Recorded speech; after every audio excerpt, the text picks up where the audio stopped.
Maybe it's my fault. Maybe I led you to believe it was easy when it wasn't.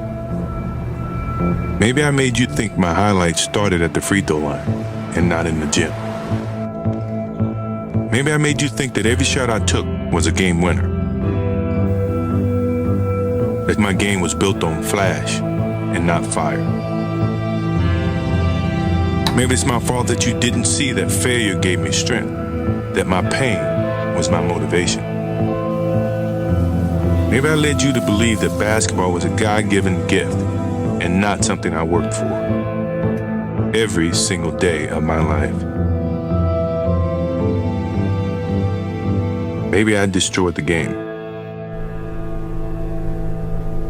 Or maybe you're just making excuses.